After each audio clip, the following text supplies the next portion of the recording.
ಅಮೆರಿಕಾಗೆ ಬಹುದೊಡ್ಡ ನಷ್ಟವನ್ನು ಉಂಟು ಮಾಡಿದೆ ಇರಾನ್. ಇಲ್ಲಿ ಅಮೆರಿಕದ 66,000 ಕೋಟಿ ಮೌಲ್ಯದ ವಿಮಾನ ಧ್ವಂಸ ಆಗಿದೆ.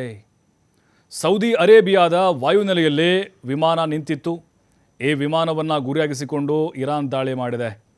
E-3 AWACS ಕಮಾಂಡ್ ಮತ್ತು ಕಂಟ್ರೋಲ್ ವಿಮಾನ ಧ್ವಂಸ ಆಗಿದೆ. 6 ಬ್ಯಾಲಿಸ್ಟಿಕ್ ಕ್ಷಿಪಣಿ ಹಾಗೆ 29 ಡ್ರೋನನ್ನು ಬಳಸಿಕೊಂಡು ದಾಳಿಯಾಗಿರೋ ದೊಡ್ಡ ಮಟ್ಟದಲ್ಲಿ. ಕನಿಷ್ಠ ಅಮೆರಿಕದ 10 ಸಿಬ್ಬಂದಿ ಗಾಯ ಆಗಿದೆ. 2 ಗಂಭೀರವಾಗಿ ಗಾಯಗೊಂಡಿದ್ದಾರೆ. ಈ ವಿಮಾನದ ಜೊತೆಗೆ ಇಂಧನ ತುಂಬುವ ಇತರೆ ಜೆಟ್ಗಳಿಗೂ ಹಾನಿಯಾಗಿದೆ.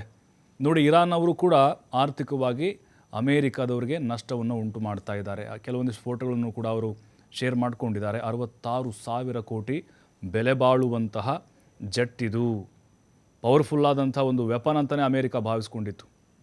ಆದರೆ ಈಗ ಇರಾನ್ ಅವರು ಸೌದಿ ಅರೇಬಿಯಾದ ಏರ್ಬೇಸ್ನಲ್ಲಿ ಹೊಡೆದು ಹಾಕಿದ್ದಾರೆ. ನೋಡಿ, ಎಲ್ಲ ಗಲ್ಫ್ ಕಂಟ್ರಿಗಳಲ್ಲಿ ಅಮೇರಿಕಾ ಒಂದು ಸೇನಾ ನೆಲೆಗಳನ್ನು ಹೊಂದಿದೆ. ಅಂದರೆ ಅವರು ಏರ್ಬೇಸ್ಗಳಿದ್ದಾವೆ, ವಾಯುನೆಲೆಗಳಿದ್ದಾವೆ. ಅವನ್ನ ಟಾರ್ಗೆಟ್ ಮಾಡಿಕೊಂಡು ಪಕ್ಕಾ ಪ್ಲ್ಯಾನ್ ಮಾಡಿ ಇರಾನ್ ಅವರು ಹೊಡೆದುಕೊಂಡು ಬರ್ತಾ ಇದ್ದಾರೆ. ಅವನ್ನೆಲ್ಲ ಫಿನಿಷ್ ಮಾಡಿದರೆ ಕಂಪ್ಲೀಟಾಗಿ ನಾವು ಅಮೇರಿಕಾ ಪಾಠ ಕಲಿಸ್ಬೋದು ಅಂತ. ನೇರವಾಗಿ ಅಮೇರಿಕಾದ ಒಳಗೆ ಹೋಗಿ ಯುದ್ಧ ಮಾಡಲಿಕ್ಕೆ ಇರಾನ್ಗೆ ಆಗೋದಿಲ್ಲ. ಯಾಕಂದರೆ ಅಂತರ ಜಾಸ್ತಿ ಆಗಿದೆ ಮತ್ತು ಅಲ್ಲಿ ಅವರ ಮಿಲಿಟ್ರಿ ಕೂಡ ಸ್ಟ್ರಾಂಗ್ ಆಗಿದೆ. ಬಟ್ ಈಗ ದಾಳಿ ಮಾಡಬೇಕು ಅಂತ ಹೇಳಿದ್ರೆ ಅವರು ಎಲ್ಲೆಲ್ಲಿ ಇವರ ವಾಯುನೆಲೆಗಳಿದಾವೋ ಅವನ್ನ ಟಾರ್ಗೆಟ್ ಮಾಡ್ಕೊಂಡು ಹೊಡಿಬೇಕು ಅಷ್ಟೇ. ಈಗ ಅದೇ ಮಾಡ್ತಾ ಇರೋದು ಇರಾನ್ ಅವರು. UAE ಆಗಿರ್ಬೋದು, ಕತಾರ್ ಆಗಿರ್ಬೋದು, ಕುವೈತ್ ಆಗಿರ್ಬೋದು, ಎಲ್ಲ ಕಡೆಗಳಲ್ಲೂ ಕೂಡ ಇದು ನಿರಂತರವಾಗಿ ನಡೀತಾ ಇದೆ.